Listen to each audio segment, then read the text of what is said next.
Hey guys, welcome back to the channel. Today I'm taking you along for a chill but super spontaneous day here in Korea. I started the morning in Seoul and somehow ended up in Gangwon, which I didn't plan at all, but honestly that's part of the fun, so let's get into it. I started the day off with coffee from one of my favorite Korean chains, The Liter. If you haven't been, they're known for the large size drinks and fun creative menu.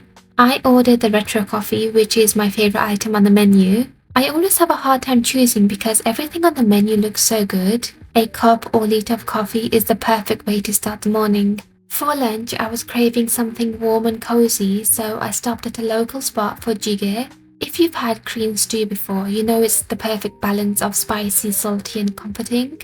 There's just something so satisfying about scooping rice into the stew at the end and letting all the flavors soak in. It was exactly what I needed. It's the kind of food that brings people together. Whenever I have jjigae, I feel like the conversation flows more easily, the food feels nourishing, and the atmosphere is always relaxed and enjoyable. After lunch, I didn't have any plans, but I was kind of in the mood to get out of the city a little bit. I opened up Naver Maps and started zooming around, and Gangwon caught my eye. I had never been there before and it looked like a totally different vibe from Seoul.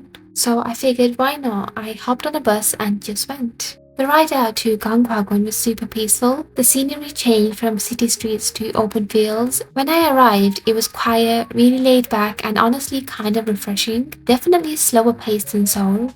While I was there, I found this small art museum on Naver called Dorimi Museum. It looked interesting, so I decided to check it out, and I'm really glad I did. The museum itself was bigger than I expected and quite charming. Also, the art on display had this thoughtful, almost meditative quality to it. The woman working there was incredibly kind. She actually came over and started explaining some of the pieces to me. You can tell she really cared about the art and wanted visitors to connect with it. It made the experience feel really personal and memorable.